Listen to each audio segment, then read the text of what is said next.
ಎಲ್ಲರಿಗೂ ನಮಸ್ಕಾರ. ಸನಾತನ ಕಥನಕ್ಕೆ ಸ್ವಾಗತ. ನಾನು ಸೌಮ್ಯ ಕೃಷ್ಣ ಹೆಗ್ಡೆ. ನಾನಿವತ್ತಿಗೂ ನನ್ನನ್ನ ಸೌಮ್ಯ ಕೃಷ್ಣ ಹೆಗ್ಡೆ ಅಂತ ಇಂಟ್ರೊಡ್ಯೂಸ್ ಮಾಡ್ಕೊಳ್ತೀನಿ, not Sumayya Ahmed Baig or Sophia Peter D'Souza. ಈ ಸೌಮ್ಯ ಅನ್ನೋ ಹೆಸರು, ಅದರ ಕ್ರೆಡಿಟ್, ಅದರ ಗ್ರಾಟಿಟ್ಯೂಡ್, ಇದು ಎಲ್ಲದು ನಾನು ಇವತ್ತು ಈ ಎಪಿಸೋಡ್ನಲ್ಲಿ ಯಾರ ಹಿಸ್ಟ್ರಿಯನ್ನ ಹೇಳೋಕೆ ಹೊರಟಿದ್ದೀನಿ ಅವರಿಗೆ ಸೇರತ್ತೆ. ನಾಗಾ ಸಾಧುಗಳು ಈ ಮಹಾಕುಂಭಮೇಳ ಏನ್ ನಡೀತಾ ಇದೆ, ಅವರ ಪ್ರಾಮುಖ್ಯತೆ ಏನು, ಅವರ ಕೊಡುಗೆ ಏನು, ಅವರ ಇತಿಹಾಸ ಏನು ಅನ್ನೋದನ್ನ ನಮ್ಮ social media and media highlight ಮಾಡಬೇಕಿತ್ತು. ಅದನ್ನ ಹೊರತಾಗಿ ಏನೇನ್ ಅನ್ನೆಸೆಸರಿ ಸೆನ್ಸೇಷನಲೈಸ್ ಆಗ್ತಾ ಇದೆ, ಕಾಂಟ್ರವರ್ಸಿ ಆಗ್ತಾ ಇದೆ ಅನ್ನೋದಕ್ಕೆ ಸಂಬಂಧಪಟ್ಟ ಹಾಗೆ ನನ್ನ ಇನ್ನೊಂದು YouTube channel news sense with Soumya Krishna ಹೆಗ್ಡೆಯಲ್ಲಿ ಒಂದು ಡೀಟೇಲ್ ಆಗಿರೋ ಮೀನಿಂಗ್ಫುಲ್ ಕಾಂಟೆಂಟ್ ಅನ್ನ ಮಾಡಿದ್ದೀನಿ. ದಯವಿಟ್ಟು ನೋಡಿ ಅಂತ ರಿಕ್ವೆಸ್ಟ್ ಮಾಡ್ತಾ, ಇವತ್ತಿನ ಈ ಒಂದು ಎಪಿಸೋಡ್ ನಾನು ಹಿಂದೂ ಧರ್ಮದ ರಿಸರ್ವ್ ಫೋರ್ಸ್, ಲಿಟ್ರಲಿ ನಾಗಾ ಸಾಧುಗಳಿಗೆ ಡೆಡಿಕೇಟ್ ಮಾಡಕ್ಕೆ ಇಷ್ಟಪಡ್ತೀನಿ. ಹಾಗೆ ನನ್ನ ಅಸ್ತಿತ್ವ ಇವತ್ತು ಸನಾತನ ಧರ್ಮದ ಅನುಯಾಯಿಯಾಗಿ ಇದ್ದೀನಿ ಅಂತಂದ್ರೆ ಅದಕ್ಕೆ ಸೋಲ್ ಅಂಡ್ ಹೋಲ್ ರೀಸನ್ ಈ ನಾಗಾ ಸಾಧುಗಳು. ಹಾಗಾಗಿ ಈ ಎಪಿಸೋಡ್ ದಯವಿಟ್ಟು ಪ್ರತಿಯೊಬ್ಬರು ಕೂಡ ನಿಮ್ಮ ಅಸ್ತಿತ್ವ ಅನ್ನೋದು ಏನಿದೆ, ಯಾವ ಹಿಂದುತ್ವ ಅನ್ನೋದ್ರ ಬಗ್ಗೆ ನಾವು ಇವತ್ತು ಮಾತಾಡ್ತೀವಿ, ಪೊಲಿಟಿಕಲ್ ಆಗಿರುವಂತಹ ಅಜೆಂಡಾಗಳನ್ನ ಹೊರಡಿಸ್ತೀವಿ, ಅದು ಎಲ್ಲದಕ್ಕೂ ಬೇಸ್ ಯಾರು ಭದ್ರವಾಗಿ ಇಟ್ಟಿರೋದು ಅಂತಂದ್ರೆ ಈ ನಾಗಾ ಸಾಧುಗಳು. ಸೊ ಈ episode, this is an act of great gratification and great respect towards Naga Baba. ಯಾರು ಈ ನಾಗಾ ಬಾಬಾಗಳು? ಮೀಡಿಯಾದಲ್ಲಿ ಕೆಲವೊಂದಷ್ಟು ಜನ ಆಯ್ತಾ, ದೊಡ್ಡ ದೊಡ್ಡ ಹೆಸರು ಮಾಡಿರೋರೆ ಎಷ್ಟು ಗಲೀಜ್ ಅವರು, ಎಷ್ಟು ವಿಚಿತ್ರವಾಗಿರುವಂತಹ ಹರಕತ್ತನ್ನ ಮಾಡ್ತಾ ಇರ್ತಾರೆ, ತಲ್ಗೆಟ್ಟವ್ರ ತರ ಆಡ್ತಿರ್ತಾರೆ, ಬಾಯಿಗೆ ಬಂದಿದ್ ಮಾತಾಡ್ತಾರೆ, ಸಿಕ್ದವ್ರನ್ನ ಹೊಡಿತಾರೆ, ನಾಗರಿಕ ಸಮಾಜಕ್ಕೆ ಸಲ್ಲದೆ ಇರುವಂತಹ ಬಿಹೇವಿಯರ್ ಅವ್ರದ್ದು. ಈ ಮಹಾಕುಂಭ ಮೇಳನೂ ಸೇರಿದ ಹಾಗೆ, ಅಂದ್ರೆ ಗಲೀಜ್ಗೆ ಇನ್ನೊಂದು ಹೆಸರೇ ಈ ಪಂಥದವರು ನಾಗಾ ಬಾಬಾಗಳು, ಅಘೋರಿಗಳು ಅನ್ನುವಷ್ಟರ ಮಟ್ಟಿಗೆ ಕೆಲವೊಂದಷ್ಟು ಸ್ಟೇಟ್ಮೆಂಟ್ ಗಳನ್ನ ಕೊಡೋದು ಸೇರಿದ ಹಾಗೆ, ಅವರ ಹಿಸ್ಟ್ರಿ ಗೊತ್ತಿಲ್ಲದೆ, ಅವ್ರು ಯಾರು ಅನ್ನೋದು ಗೊತ್ತಿಲ್ಲದೆ ಮಾತಾಡೋದಿರತ್ತಲ್ಲ, ಅದು ನಮ್ಮ ಮುಖದ ಮೇಲೆ ನಾವೇ ಉಕ್ಕೊಂಡಂಗೆ ಅಂತ ಈ ಒಂದು ಎಪಿಸೋಡ್ ಅಲ್ಲಿ ಎಂಡ್ ಆಗ್ತಾ ಇರ್ಬೇಕಿದ್ರೆ ನಿಮ್ಗೆ ಅರ್ಥ ಆಗತ್ತೆ. ನಾಗಾ ಅನ್ನೋ ಪದಕ್ಕೆ ಬೇರೆ ಬೇರೆ ಆಗಿರುವಂತಹ ನರೇಷನ್ ಅನ್ನೋದು ನಮ್ಗೆ ನೋಡೋಕ್ ಸಿಗತ್ತೆ. ನಾಗಾ ಅಂತಂದ್ರೆ ಇವಾಗ ಸರ್ಪ ಅಂತ ಏನ್ ಬರುತ್ತೆ, ನಾಗಲೋಕ ಅಂತ ಏನ್ ಬರುತ್ತೆ. ಸೊ ಈ ನಾಗ ಅನ್ನೋದಕ್ಕೆ someone who is protecting something. ಹಾಗಾಗಿ ಈ ನಾಗಾ ಸಾಧುಗಳು ಹಿಂದೂ ಧರ್ಮವನ್ನ, ಸನಾತನ ಧರ್ಮವನ್ನ ಪ್ರೊಟೆಕ್ಟ್ ಮಾಡ್ತಾ ಬಂದಿದ್ರಿಂದ, ಯಾವ್ಯಾವ ಕಾಲದಲ್ಲಿ ಏನೇನು ಆಕ್ರಮಣ ನಡೆದಿದೆ ಅದು ಎಲ್ಲದ್ರಿಂದ ರಿಸರ್ವ್ ಫೋರ್ಸ್ ನ ರೀತಿಯಲ್ಲಿ, ಕಮಾಂಡರ್ಸ್ ರೀತಿಯಲ್ಲಿ ಅದನ್ನ ಪ್ರೊಟೆಕ್ಟ್ ಮಾಡ್ಕೊಂಡು ಬಂದಿದ್ರಿಂದ ಅವ್ರನ್ನ ನಾಗಾ ಬಾಬಾಗಳು ಅಂತ ಕರೆದ್ರು ಅಂತ ಕೆಲವು ಜನ ಹೇಳಿದ್ರೆ, ಈ ನಾಗಾ ಅನ್ನೋದು ನಂಗ ಅನ್ನೋದ್ರ ಅಪಭ್ರಂಶ ಅಂತ ಹೇಳೋರು ಇದ್ದಾರೆ. ಅಂದ್ರೆ ಇವರು ಸಾಮಾನ್ಯವಾಗಿ ಬಟ್ಟೆಯನ್ನ ಹಾಕೊಂಡಿರೋದಿಲ್ಲ. ಇನ್ನು ಕೆಲವೊಬ್ರು ಹೇಳೋ ಪ್ರಕಾರ, ಉಲ್ಲೇಖದ ಪ್ರಕಾರ, ನಾಗ ಅನ್ನೋದಕ್ಕೆ one who lives in mountains. So Nagaland ಅಂತ ಇವತ್ತಿಗೂ ನಮ್ಮ ಭಾರತದ ಭೌಗೋಳಿಕ ಸನ್ನಿವೇಶದಲ್ಲಿ ಏನ್ ನೋಡ್ತೀವಿ, ಅದು ಪರ್ವತಗಳನ್ನ ಹೊಂದಿರುವಂತಹ ರಾಜ್ಯ ಆಗಿರೋದಕ್ಕೆ ಅದನ್ನ ನಾಗಾಲ್ಯಾಂಡ್ ಅಂತ ಕರೆದ್ರು ಅಂತ ಹೇಳೋದು. ಸೊ ನರೇಷನ್ ಡಿಫರೆಂಟ್ ಇದೆ. ಆದ್ರೆ ಇದರ ಹಿಸ್ಟ್ರಿ ಎಲ್ಲಿಗೆ ಹೋಗುತ್ತೆ ಅಂತಂದ್ರೆ ಸುಮಾರು 7ನೇ ಶತಮಾನ. ಅಂದ್ರೆ ಇದನ್ನ ಹುಟ್ಟ ಹಾಕಿದವ್ರು ಯಾರು ಅಂತಂದ್ರೆ ನಮ್ಮ ಜಗದ್ಗುರು ಆದಿ ಶ್ರೀ ಶಂಕರಾಚಾರ್ಯರು. ಯಾವಾಗ ಈ 7th ಸೆಂಚುರಿಯ ಸಮಯದಲ್ಲಿ ಭಾರತವನ್ನ ಹುಡುಕೊಂಡು ಬೇರೆ ಬೇರೆ ನೆಪ ಮಾಡ್ಕೊಂಡು ಇಲ್ಲಿಗೆ ಬಂದವರು ಸನಾತನ ಧರ್ಮವನ್ನ ಹತ್ತಿಕ್ತಾ ಇದ್ರು, ತುಳಿತಾ ಇದ್ರು. ಈ ಸನಾತನ ಧರ್ಮದ ಬೆಸ್ಟ್ ಎಸೆನ್ಸ್ ಅನ್ನ ತಗೊಂಡು ಬೇರೆ ಬೇರೆ ಪಂಥವನ್ನ, ಮತವನ್ನ ಹುಟ್ಟು ಹಾಕೊಂಡವ್ರೆ. ಅಂದ್ರೆ ಉಂಡ ಮನೆಗೆ 2 ಬಗೆಯೋದು ಅಂತ ಇರತ್ತಲ್ಲ, ಆ ರೀತಿ ಕೆಲವೊಂದಷ್ಟು ಮತಗಳು ತಮ್ದೇ ಆಗಿರುವಂತಹ ಅಜೆಂಡವನ್ನ ಪ್ರಚಾರ ಮಾಡ್ತಾ ಇರ್ಬೇಕಿದ್ರೆ ಆದಿಗುರು ಶಂಕರಾಚಾರ್ಯರಿಗೆ ಒಂದು ರಿಯಲೈಸ್ ಆಗುತ್ತೆ, ನಾನು ಈ ಸನಾತನ ಧರ್ಮ ಅನ್ನೋದಕ್ಕೆ ಏನಾದ್ರೂ ರಿವೈವ್ ಮಾಡಬಹುದು, ಅಥವಾ ಇದು ಮುಂದೆ ಶತಮಾನಗಳವರೆಗೂ ಒಂದು ಲೈಫ್ ಸ್ಟೈಲ್ ಆಗಿ, ಒಂದು ಯೋಗ್ಯತೆಯಾಗಿ ಪ್ರೊಪಗೇಟ್ ಆಗ್ತಾ ಇರಬೇಕು ಅಂತಂದ್ರೆ ಬರೇ ಶಾಸ್ತ್ರ ಓದ್ರೆ ಆಗೋದಿಲ್ಲ. ಶಾಸ್ತ್ರದ ಜೊತೆಗೆ ಆ ಶಾಸ್ತ್ರಗಳನ್ನ ಪ್ರೊಟೆಕ್ಟ್ ಮಾಡ್ಕೋಬೇಕಲ್ವಾ, ಜ್ಞಾನಕ್ಕೆ ರಕ್ಷಣೆ ಬೇಕಲ್ಲ, ಅದನ್ನ ಕೂಡ ನಾನು ಹುಟ್ಟು ಹಾಕ್ಬೇಕು ಅಂತ ಹೇಳಿ ಶಾಸ್ತ್ರದ ಜೊತೆ ಶಸ್ತ್ರ ಅನ್ನೋ ಒಂದು ಪದ್ಧತಿಯನ್ನ ಅಡಾಪ್ಟ್ ಮಾಡಿಕೊಂಡು ದಶನಾಮಿ ಸನ್ಯಾಸಿ ಪದ್ಧತಿಯನ್ನ ಬೆಳೆಸ್ತಾ ಹೋಗ್ತಾರೆ. ಆ ದಶನಾಮಿ ಸನ್ಯಾಸಿಗಳ ಪೈಕಿಯಲ್ಲಿ ಯಾರು ಶಸ್ತ್ರವನ್ನ ಹಿಡಿತಾರೆ, ಶಾಸ್ತ್ರದ ಅಧ್ಯಯನ ಆದ್ಮೇಲೆ ಶಸ್ತ್ರವನ್ನ ಹಿಡಿಯೋದ್ರಲ್ಲಿ ನಿಪುಣರಿರ್ತಾರೆ, ಅವರನ್ನ ನಾಗಾ ಬಾಬಾಗಳು ಅಂತ ಕರೀತಾರೆ. ಬಟ್ ಈ ನಾಗಾ ಬಾಬಾ ಆಗೋದು ಅಂತಂದ್ರೆ ಸುಮ್ನೆ ಮನ್ಸಿಗೆ ಕಂಡಿತು ನಾಳೆ ಆಗ್ಬಿಟ್ಟೆ ಅನ್ನೋದು ಅಲ್ಲ. ಆ ನಾಗಾ ಬಾಬಾ ಆಗ್ಬೇಕು ಅಥವಾ ನಾಗಾ ಪಂಥವನ್ನ ಸೇರ್ಬೇಕು ಅಂತಂದ್ರೆ ನೀವು ಆಲ್ಮೋಸ್ಟ್ ಇಂಪಾಸಿಬಲ್. ಯಾಕೆ ಹೇಳ್ತಾ ಇದ್ದೀನಿ ಅಂತಂದ್ರೆ, ಯಾರೆಲ್ಲ ಇವತ್ತಿಗೆ ಸೋಕಾಲ್ಡ್ ಲಿಬರಲ್, ಸೋಕಾಲ್ಡ್ ಸೆಕ್ಯುಲರ್ ಅಂತ ಇರ್ತಾರೆ, ನಾಗಾ ಸನ್ಯಾಸಿಗಳನ್ನ, ಆ ಬಾಬಾಗಳನ್ನ ತುಂಬಾ ಉಡಾಫಿಯಾಗಿ ಮಾತಾಡ್ತಾರಲ್ಲ, ಏನ್ ಮಾಡಕ್ ಕೆಲ್ಸ ಇಲ್ಲ, ಮೈ ತುಂಬಾ ಬೂದಿ ಬೆಳ್ಕೊಂಡು ಬಟ್ಟೆ ಹಾಕೊಳ್ಳೋದೆ, ನಂಗ ಓಡಾಡ್ತಾ ಇರ್ತಾರೆ, ನೇಕೆಡ್ ಆಗಿ ಓಡಾಡ್ತಾ ಇರ್ತಾರೆ, ಗ್ಲೋಬಲ್ ಲೆವೆಲ್ ಅಲ್ಲಿ ನಮ್ಮನ್ ಏನು ಅನ್ಕೊಳ್ತಾರೆ ಜನ ಅಂತೆಲ್ಲ ಮಾತಾಡ್ತಾರಲ್ಲ. ಈ ನಾಗಾ ಸಾಧು ಆಗ್ಬೇಕು ಅಂತಂದ್ರೆ ಫಸ್ಟ್ ಆಫ್ ಆಲ್ ಒಂದು ಆರ್ಮಿಯಲ್ಲಿ ನೀವು ಸೋಲ್ಜರ್ ಆಗಿ ಸೆಲೆಕ್ಟ್ ಆಗೋದೇ ಒಂದು ಸಾಧನೆ. ಅಂಥದ್ರಲ್ಲಿ ಆ ಆರ್ಮಿಯಲ್ಲಿ ಕಮಾಂಡರ್ ಇನ್ ಚೀಫ್ ಆಗೋದು ಅಂತಂದ್ರೆ ಎಷ್ಟು ಕಷ್ಟ ಅನ್ನೋದನ್ನ ನೀವು ಆಲೋಚನೆ ಮಾಡಿ. ಈ ನಾಗಾ ಬಾಬಾಗಳನ್ನ ಯಾವ ರೀತಿ ಟ್ರೈನ್ ಮಾಡ್ತಾರೆ, ಅಥವಾ ಅದಕ್ಕೆ ನಿಮಗೆ ಯೋಗ್ಯತೆ ಇದೆಯಾ ಅನ್ನೋದಕ್ಕೆ ಪರೀಕ್ಷೆ ಹೆಂಗಿರುತ್ತೆ ಅಂತಂದ್ರೆ, ಫಸ್ಟ್ ನನಗ್ ನಾಗಾ ಬಾಬಾ ಆಗ್ಬೇಕು ಅಥವಾ ನಾಗಾ ಸಾಧ್ವಿ ಆಗ್ಬೇಕು ಅಂತಂದ್ರೆ ಫಸ್ಟ್ ನನಗೆ ಪರೀಕ್ಷೆ ಇರೋದು ಬ್ರಹ್ಮಚರ್ಯದ ಪರೀಕ್ಷೆ. ಅಂದ್ರೆ ಕೇವಲ ಫಿಸಿಕಲಿ ಬ್ರಹ್ಮಚರ್ಯ ಅಂತ ಮಾತ್ರ ಅಲ್ಲ, ಮನಸ್ಸಿನಲ್ಲಿ ಕೂಡ ನನಗೆ ಕಾಮದ ವಾಸನೆ ಇರಬಾರ್ದು, ಅದರ ಬಗ್ಗೆ ವಾಂಛೆ ಇರಬಾರ್ದು, ಯಾವುದೇ ಮಟೀರಿಯಲಿಸ್ಟಿಕ್ ಲೈಫ್ ಬಗ್ಗೆ ವ್ಯಾಮೋಹ ಇರಬಾರ್ದು. ನಾನೇನಿದ್ದೀನಿ, ನನ್ನ ದೇಹ ಅನ್ನೋದು ಏನಿದೆ ಅದೆಲ್ಲವೂ ಶಿವನಿಗೆ ಸೇರಿದ್ದು. ದತ್ತಾತ್ರೇಯನನ್ನ ಪೂಜೆ ಮಾಡ್ತಾರೆ ಇವರು, ಯಾರನ್ನ ನಾವು ತ್ರಿಮೂರ್ತಿ ಅಂತ ಹೇಳ್ತೀವಿ, ಅವರನ್ನ ಪೂಜೆ ಮಾಡ್ತಾರೆ. ಹಾಗೆ ಶಿವನನ್ನ ಪಡೆಯೋಕೆ ಶಿವ ಆಗಬೇಕು ಅನ್ನೋದನ್ನ ನಂಬ್ತಾರೆ. ಅಂದ್ರೆ ಶಿವ ವೈರಾಗ್ಯ ಮೂರ್ತಿ ಅಂತ ಕರಿತೀವಿ, ಆ ಲೆವೆಲ್ನ ವೈರಾಗ್ಯ ಇರಬೇಕು ನನ್ನೊಳಗಡೆ. ಅದಾದ್ಮೇಲೆ ನಾನು ಮಾನಸಿಕವಾಗಿ, ದೈಹಿಕವಾಗಿ, ಆಧ್ಯಾತ್ಮಿಕವಾಗಿ ಬ್ರಹ್ಮಚರ್ಯವನ್ನ ಪರಿಪಾಲನೆ ಮಾಡಿದೆ ಅಂತಂದ್ರೆ, when the disciple is ready the Guru appears. ನನಗೆ ಯೋಗ್ಯತೆ ಬಂದಾಗ ಗುರು ತನ್ನಿಂದ ತಾನೇ ಪ್ರಕಟಗೊಳ್ತಾರೆ. ಹಾಗೆ ನಾನು ಒಂದು ವೇಳೆ ನಾಗ ಸಾಧ್ವಿ ಅಲ್ಲದೆ ನಾಗ ಸಾಧು ಆಗಿದ್ದೆ ಅಂದ್ರೆ, ನಾನು ಗಂಡು ಶರೀರದಲ್ಲಿ ಜನಿಸಿದ್ದೆ ಅಂತಂದ್ರೆ ಎಂಥ ಒಂದು ಕಠಿಣ ಪರೀಕ್ಷೆ ಇರುತ್ತಪ್ಪ ಅಂತಂದ್ರೆ, ಫಸ್ಟ್ ನೀವು ನಿಮ್ಮ ಕಾಮ, ಕ್ರೋಧ, ಮೋಹ, ಲೋಭ, ಮದ, ಮಾತ್ಸರ್ಯ ಇದೆಲ್ಲವನ್ನ ಪರಿತ್ಯಾಗ ಮಾಡ್ಬೇಕು. ಅಂದ್ರೆ ಸುಮ್ನೆ ನಾನೆಲ್ಲ ಪರಿತ್ಯಾಗ ಮಾಡಿದ್ದೀನಿ ಅಂದ್ರೆ ಲಿಮಿಟೆಡ್ ಪೀರಿಯಡ್ ನ ವೈರಾಗ್ಯ ಅಲ್ಲ. ನಮ್ಗೆಲ್ರಿಗೂ ಒಂದ್ ಮೊಮೆಂಟ್ ಅಲ್ಲಿ ಇದೆಲ್ಲವೂ ನಶ್ವರ, ಸನ್ಯಾಸಿ ಆಗ್ಬಿಡೋಣ ಅಂತ ಅನ್ಸುತ್ತೆ, ಬಟ್ 2 ದಿನ ಆದ್ಮೇಲೆ ಎಲ್ಲ ಸರಿ ಆಗುತ್ತೆ. ಸೊ ಅದು ಲಿಮಿಟೆಡ್ ಪೀರಿಯಡ್ ನ ವೈರಾಗ್ಯಗಳು ವೈರಾಗ್ಯ ಅಂತ ಕನ್ಸಿಡರ್ ಆಗೋದಿಲ್ಲ. ಯಾರಿಗ್ ಪರ್ಮನೆಂಟ್ ಆ ವೈರಾಗ್ಯ ಅನ್ನೋದನ್ನ ಜೀವನ ಪೂರ್ತಿ ತಗೊಳೋಕ್ ತಾಕತ್ತಿರುತ್ತೆ ಅಂಥವ್ರನ್ನ ಮಾತ್ರ ಈ ಗುರುಗಳು ಪರೀಕ್ಷೆ ಮಾಡಿ ಬ್ರಹ್ಮಚರ್ಯದ ಪರೀಕ್ಷೆ ಪಾಸ್ ಆದ್ಮೇಲೆ, ಗಂಡಸರಿಗೆ ಎಸ್ಪೆಷಲಿ ಏನ್ ಬಾಲ್ಸ್ ಅಂತ ಹೇಳ್ತೀವಿ ಜೆನೈಟಲ್ ಪಾರ್ಟ್ಸ್ ಅಲ್ಲಿ, the organ which produces sperms, ಅದನ್ನ ಲಿಟ್ರಲಿ ಒಡಿತಾರೆ. ಅಂದ್ರೆ ಈ ಪಂಥದಲ್ಲಿ ನಿಮಗೆ ಜೆನೈಟಲ್ ಪಾರ್ಟ್ ಇರೋದು ನಿಮ್ಮ ದೇಹದ ಕಲ್ಮಶವನ್ನ ಹೊರಗಡೆ ಹಾಕಕ್ ಮಾತ್ರ, ಸೆಕ್ಷುವಲ್ ಪ್ಲೆಜರ್ಸ್ ಅಲ್ಲ. ಹಾಗಾಗಿ ಡಿಸ್ಟ್ರಾಕ್ಟ್ ಆಗ್ಬಾರ್ದು ಅನ್ನೋ ಕಾರಣಕ್ಕೋಸ್ಕರ ಆ ವೃಷಣಗಳನ್ನ ಒಡಿತಾರೆ. ಅಂದ್ರೆ ಗಂಡ್ಮಕ್ಳ ಪ್ರಾಣ ಇರೋದೇ ಅದರಲ್ಲಿ ಅಂತ ಹೇಳ್ತಾರೆ.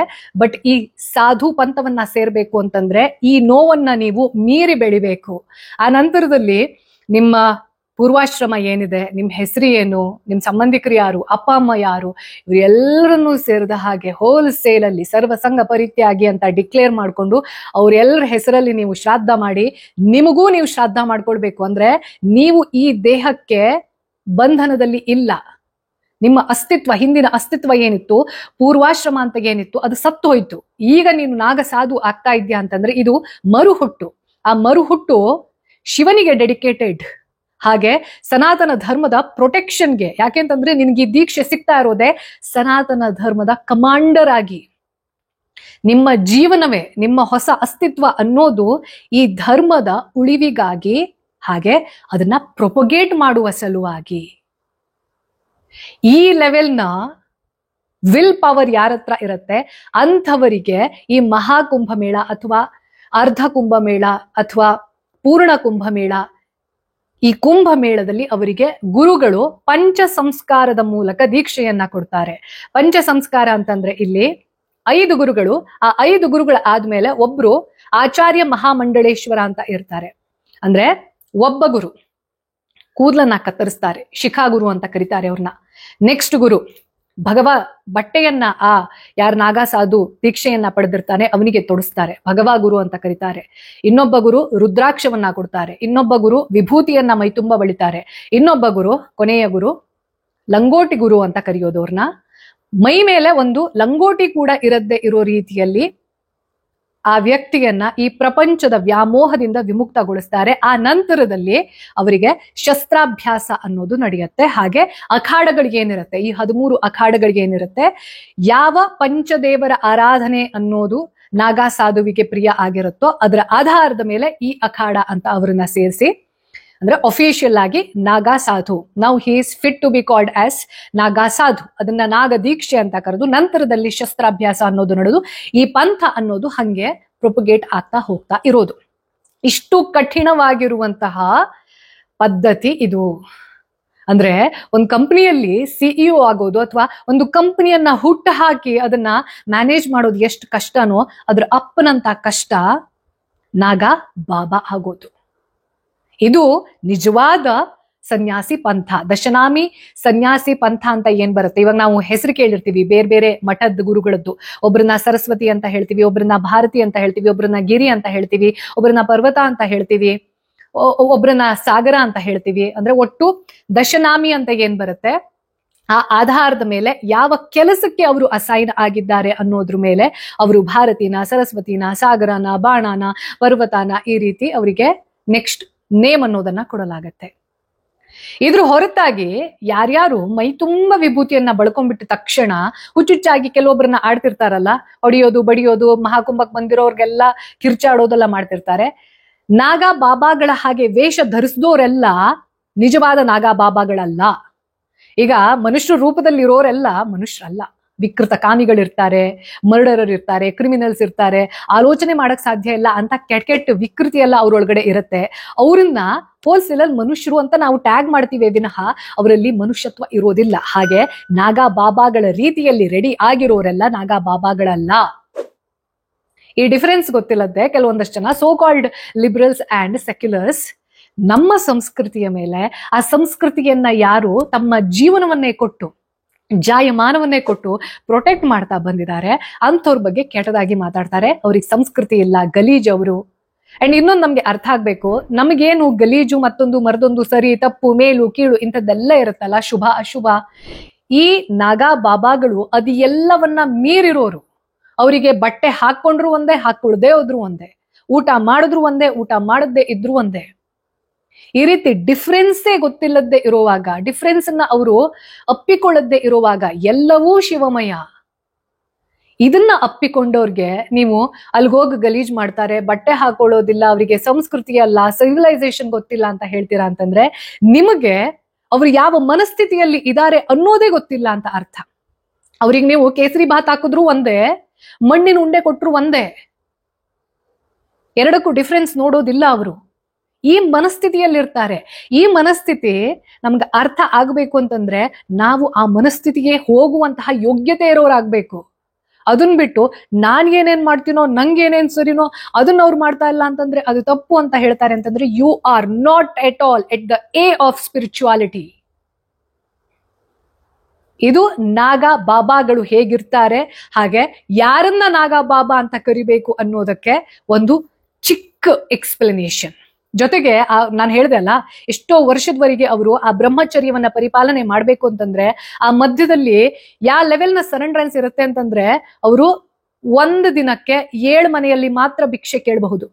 ಆ 7 ಮನೆಯಲ್ಲಿ ಕೊಟ್ಟಿಲ್ಲ ಅಂತಂದ್ರೆ ಅವರು ಉಪವಾಸ ಇರಬೇಕು. ಅಂದ್ರೆ ಈ ದೇಹದ ಪೋಷಣೆ ಅನ್ನೋದು ಪ್ರಕೃತಿಗೆ ಬಿಟ್ಟಿದ್ದು. ನಾನು ಇದಕ್ಕೋಸ್ಕರ ಹೋರಾಡಲ್ಲ, ಏನಾಗತ್ತೋ ಆಗ್ಲಿ. ಈ ಲೆವೆಲ್ನ ಡಿಟ್ಯಾಚ್ಮೆಂಟ್ ಇರೋರ್ಗೆ ನೀವು ಅವ್ರ ಬಟ್ಟೆ ಹಾಕೊಂಡಿಲ್ಲ, ಅವ್ರ ತಲೆ ಸರಿ ಇಲ್ದೋ ರೀತಿಯಲ್ಲಿ ಕಾಣಿಸ್ತಾರೆ ಅಂತ ಹೇಳ್ತೀರಾ ಅಂತಂದ್ರೆ ತಲೆ ಯಾರಿಗ್ ಸರಿ ಇಲ್ಲ ಅಂತ ನೀವು ಲೆಕ್ಕ ಹಾಕೊಳ್ಳಿ. ಹಾಗೆ ನಾನು ಬಿಗಿನಿಂಗ್ ಅಲ್ಲಿ ಹೇಳಿದೆ, ನಾನು ಈ ಎಪಿಸೋಡ್ ಅನ್ನ ನಾಗಾ ಬಾಬಾಗಳಿಗೆ ಅಥವಾ ನಾಗಾ ಸನ್ಯಾಸಿ ಅನ್ನೋ ಪಂಥಕ್ಕೆ ಡೆಡಿಕೇಟ್ ಮಾಡ್ತೀನಿ. ಯಾಕೆ ಅಂತಂದ್ರೆ ಇವತ್ತು ನಾನು ನನ್ನನ್ನ ಸೌಮ್ಯ ಕೃಷ್ಣ ಹೆಗಡೆ ಅಂತ ಹೆಸರಲ್ಲಿ ಇಂಟ್ರೊಡ್ಯೂಸ್ ಮಾಡ್ಕೊಳ್ತಾ ಇದ್ದೀನಿ ಅಂತಂದ್ರೆ ಇವರಿಂದ ಒಂದಷ್ಟು ಬ್ರೀಫ್ ಎಕ್ಸಾಂಪಲ್ಸ್ ಅನ್ನ ಕೊಡ್ತಾ ಹೋಗ್ತೀನಿ. ನಾಗಾ ಬಾಬಾಗಳು ಯಾಕೆ ನಮ್ಮ ಹಿಂದೂ ಧರ್ಮದ ರಿಸರ್ವ್ ಫೋರ್ಸ್ ಅನ್ನೋದಕ್ಕೆ, ನಡೆದಾಡುವ army, literally I am not exaggerating. Akbar the great ಅಂತ ಯಾವ ಬಾಲಿವುಡ್ ಕರೆಯುತ್ತೆ, ಅಂದ್ರೆ ಅಕ್ಬರನ ಎರ ಇರುವಾಗ ಇನ್ನೂ ಕೂಡ ಬಲಿಷ್ಠ ಹಿಂದೂ ರಾಜರು ಇದ್ರು. ಫಾರ್ ಎಕ್ಸಾಂಪಲ್ ಮಹಾರಾಣಾ ಪ್ರತಾಪ, ಮೇವಾಡದಲ್ಲಿ ಯಾವಾಗ ಅಕ್ಬರನಿಗೆ ಮತ್ತೆ ಈ ಮಹಾರಾಣಾ ಪ್ರತಾಪನಿಗೆ ಚಪ್ಲಿ ತಲಾಬ್ ಅನ್ನೋ ಒಂದು ಪ್ರದೇಶದಲ್ಲಿ ದೊಡ್ಡ ಮಟ್ಟದಲ್ಲಿ ಹೋರಾಟ ನಡೆಯುತ್ತೆ. ಆವಾಗ ನಾಗಾ ಬಾಬಾಗಳ ಸಹಾಯದಿಂದ ರಾಜ ಮಹಾರಾಣಾ ಪ್ರತಾಪ ಈ ಅಕ್ಬರನನ್ನ ಹಿಮ್ಮೆಟ್ಟಿಸ್ತಾನೆ. ಇವತ್ತಿಯೂ ಕೂಡ ರಾಜಸ್ಥಾನದ ಈ ತಾಲಾಬ್ನ ಪರಿಸರದಲ್ಲಿ ಈ ನಾಗಾ ಬಾಬಾಗಳು ಯಾರ್ಯಾರು ಅವರ ಪ್ರಾಣವನ್ನ ಕೊಟ್ಟಿದ್ದಾರೆ ಈ ಯುದ್ಧದಲ್ಲಿ ಅವರ ಸ್ಮಾರಕ ನಿಮ್ಗೆ ನೋಡೋಕ್ ಸಿಗತ್ತೆ. ನೆಕ್ಸ್ಟ್ ಔರಂಗಜೇಬ್. ಈ ಮನುಷ್ಯ ಒಬ್ಬ ಇರ್ಲಿಲ್ಲ ಅಂತಂದ್ರೆ ಬಹುಶಃ ಭಾರತದ ಪರಿಸ್ಥಿತಿಯನ್ನು ತುಂಬಾ ವಿಭಿನ್ನವಾಗಿರ್ತಿತ್ತು. ಈ ಔರಂಗಜೇಬ ಅದೆಷ್ಟು ಬಾರಿ ಕಾಶಿ ವಿಶ್ವನಾಥನ ಮಂದಿರವನ್ನ ದೋಚದ, ಅದನ್ನ ಡೆಸ್ಟ್ರಾಯ್ ಮಾಡಕ್ ನೋಡ್ದ ಅಂತಂದ್ರೆ ಅಷ್ಟೂ ಸರ್ತಿ ಪ್ರತಿ ಬಾರಿ ಅದನ್ನ ಡಿಫೆಂಡ್ ಮಾಡಿದ್ದು ಅಂತಂದ್ರೆ ಇದೇ ನಾಗಾ ಬಾಬಾಗಳು.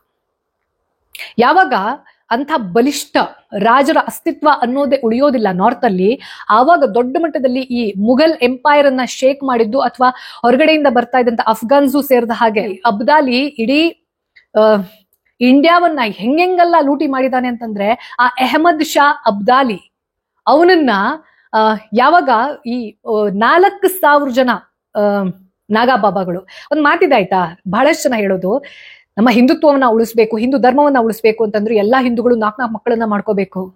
ನಾನೊಂದು ಎಕ್ಸಾಂಪಲ್ ಅನ್ನ ಹೇಳ್ತೀನಿ. ಬರೇ 4,000 ನಾಗಾ ಬಾಬಾಗಳು 40,000-50,000 trained army of Ahmad Shah Abdali ಯಾವಾಗ ಇವರು ವೃಂದಾವನ ಹಾಗೂ ಮಥುರಾವನ್ನ ಟಾರ್ಗೆಟ್ ಮಾಡ್ತಾರೆ. ಬಿಕಾಸ್ ಕಾಶಿಯಲ್ಲಿ ಅವರಿಗೆ ಈ ಔರಂಗಜೇಬ ಪ್ರತಿ ಸತಿ ಸೋತಿರೋದು ಗೊತ್ತಿರೋದಕ್ಕೆ ಓಕೆ, ವೃಂದಾವನ ಮತ್ತೆ ಮಥುರಾ ಅನ್ನೋದು ಕೂಡ ಹಿಂದೂಗಳಿಗೆ ಪವಿತ್ರ, ಅಲ್ಲೂ ಕೂಡ ನಾವು ಲೂಟಿ ಮಾಡೋಣ, ದೋಚೋಣ, ಹೆಣ್ಮಕ್ಳನ್ನೆಲ್ಲ ಅಪಹರಣ ಮಾಡೋಣ, ಸ್ಲೇವ್ಸ್ ಮಾಡೋಣ ಅನ್ನೋದನ್ನ ಮಾಡ್ತಾ ಇರ್ತಾರೆ. 40,000-50,000 ಅಬ್ದಾಲಿಯ ಈ ಟ್ರೇನ್ಡ್ ಮಿಲಿಟರಿಯನ್ನ, ಆ ಫೋರ್ಸ್ ಅನ್ನ ತಡೆದಿದ್ದು ಬರೇ 4,000 ಜನ ನಾಗಾ ಬಾಬಾಗಳು. ಸೊ ಜನ ಇಂಪಾರ್ಟೆಂಟ್ ಅಲ್ಲ, ಅವರಲ್ಲಿ ವಿಲ್ ಪವರ್ ಏನಿದೆ, ಶಸ್ತ್ರದಲ್ಲಿ ಎಷ್ಟು ನಿಪುಣರಿದ್ದಾರೆ ಅನ್ನೋದು ಇಂಪಾರ್ಟೆಂಟ್. ಇನ್ಫ್ಯಾಕ್ಟ್ ಈ ಅಬ್ದಾಲಿಯ 2 ಕಮಾಂಡರ್ಸ್, ಈ ಎಲ್ಲಾ ನಾಗಾ ಬಾಬಾಗಳು ಯಾರು ನೇಕೆಡ್ ಆಗಿ ಬಂದು ನಿಂತಿರ್ತಾರೆ ಬೂದಿ ಹಚ್ಕೊಂಡು, ಅವ್ರು ನೋಡಿ ನಗ್ತಾರೆ, ಏನ್ ತ್ರಿಶೂಲ ಹಿಡ್ಕೊಂಡು ಖಡ್ಗ ಹಿಡ್ಕೊಂಡು ಬಂದು ನಿಂತಿದ್ದಾರೆ, ನನ್ನ ಆರ್ಮಿಯನ್ನು ಇವ್ರೇನ್ ಮಾಡಕ್ ಸಾಧ್ಯ ಅಂತ ನಗ್ತಾರೆ. ಬಟ್ ವೃಂದಾವನ ಮತ್ತು ಮಥುರಾವನ್ನ ಪ್ರೊಟೆಕ್ಟ್ ಮಾಡಿದ್ದೆ ಈ ಅಬ್ದಾಲಿಯ ದಾಳಿಯಿಂದ ನಮ್ಮ ನಾಗಾ ಬಾಬಾಗಳು. ನೆಕ್ಸ್ಟ್, ಕೇವಲ ಈ ಮುಸ್ಲಿಂ ಇನ್ವೇಡರ್ಸ್ ಮಾತ್ರ ಅಲ್ಲ, ಇಸ್ಲಾಮಿಕ್ ಇನ್ವೇಷನ್ಸ್ ಇಂದ ಹಿಡಿದು ಈ ಜೂನಾ ಅಖಾಡ ಅನ್ನೋದನ್ನ ನೀವು ಕೇಳಿರ್ತೀರಾ. ಇವತ್ತಿನ ಕಾಲದಲ್ಲಿ 13 ಅಖಾಡಗಳ ಪೈಕಿ ಅತ್ಯಂತ ದೊಡ್ಡ ಅಖಾಡ ಅಂತಂದ್ರೆ ಜೂನಾ. ಈ ಜೂನಾಗಢ್ನ ನಿಜಾಮ ಯಾರಿರ್ತಾನೆ, ಅವನು ತುಂಬಾ ಕುತಂತ್ರ ಮಾಡಿ ಅವ್ರ ಜೊತೆ ನಾನು ರಾಜಿ ಮಾಡ್ಕೊಳ್ತೀನಿ ಅನ್ನೋದನ್ನೆಲ್ಲ ಮಾತಾಡೋಕ್ ಹೋಗಿ 100ಕ್ಕೂ ಹೆಚ್ಚು ನಾಗಾ ಸನ್ಯಾಸಿಗಳನ್ನ ಊಟದಲ್ಲಿ ವಿಷ ಬೆರೆಸಿ ಸಾಯಿಸ್ತಾನೆ. ಆವಾಗ ಅಲ್ಲಿಂದ ರೆಬೆಲ್ ಆಗಿ ಒಂದಷ್ಟು ಜನ ಸನ್ಯಾಸಿಗಳು ಈ ನಿಜಾಮನ ವಿರುದ್ಧವಾಗಿ ನಿಂತ್ಕೊಳ್ತಾರೆ. ಹಾಗಾಗಿಯೇ ಈ ಜುನಾಗಢ್ ನಿಜಾಮನ ವಿರುದ್ಧವಾಗಿ ನಿಂತಿರುವಂತಹ ಅಖಾಡ ಯಾವ್ದಿರತ್ತೆ, ಪಂಥ ಯಾವ್ದಿರತ್ತೆ, ಗುಂಪು ಯಾವ್ದಿರತ್ತೆ, ಅದನ್ನೇ ಇವತ್ತು ನಾವು ಜೂನಾ ಅಖಾಡ ಅಂತ ಕರೆಯೋದು. ಅಂದ್ರೆ ಹಿಸ್ಟ್ರಿಯಲ್ಲಿ this is so much relevant, ಯಾವುದು ಕೂಡ ಕಪೋಲ ಕಲ್ಪಿತ ಅಲ್ಲ ಅನ್ನೋದನ್ನ ಹೇಳ್ತಾ ಇರೋದು. ನಿಜಾಮ್ ಆಫ್ ಜುನಾಗಢ್ ಅಂತ ನೀವು ಇವಾಗ್ಲೂ ಸರ್ಚ್ ಮಾಡಿ ಅವನ ಹಿಸ್ಟ್ರಿ ಪೂರ್ತಿ ಹೊರಗಡೆ ಬರುತ್ತೆ.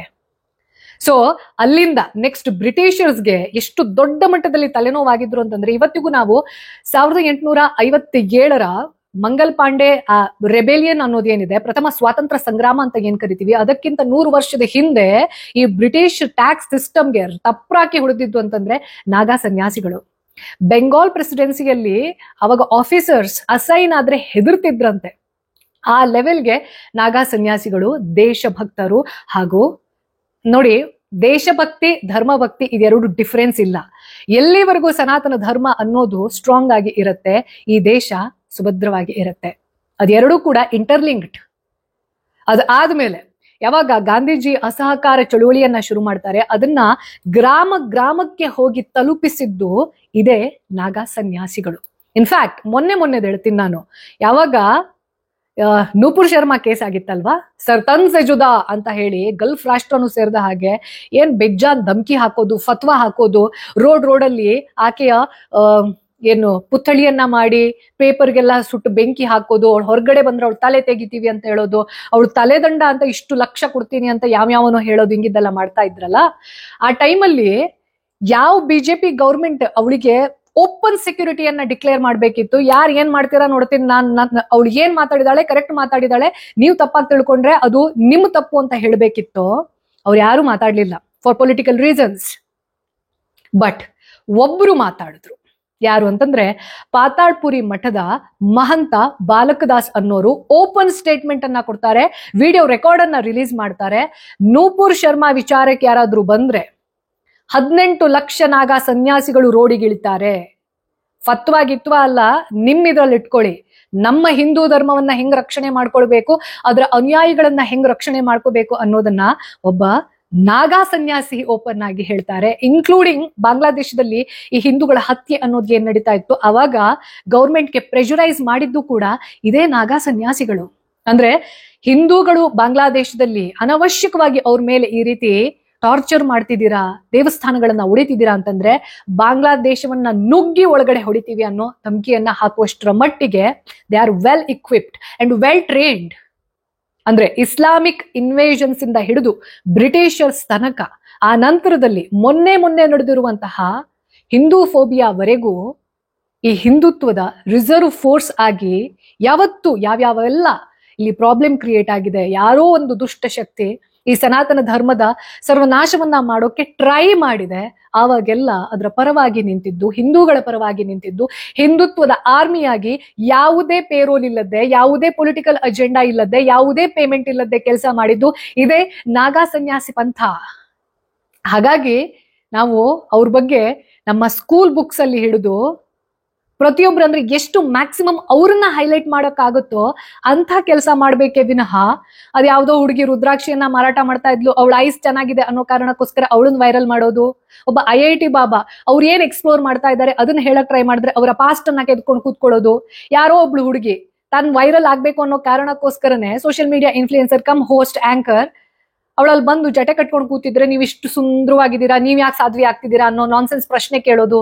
ನೋ, ರಿಯಲ್ ನಾಗಾ ಬಾಬಾ ಯಾರು, ಅವರ ಮಹತ್ವ ಏನು, ಅವರ ಹಿಸ್ಟ್ರಿ ಏನು, ಅವರ ಕಾಂಟ್ರಿಬ್ಯೂಷನ್ ಏನು, ಅವರ ಡೆಡಿಕೇಶನ್ ಏನು, ಇದನ್ನ ನಾವು ರಿಪೋರ್ಟ್ ಮಾಡಬೇಕು ಮೇನ್ ಸ್ಟ್ರೀಮ್ ಮೀಡಿಯಾ ಅಥವಾ ಸೋಷಿಯಲ್ ಮೀಡಿಯಾ.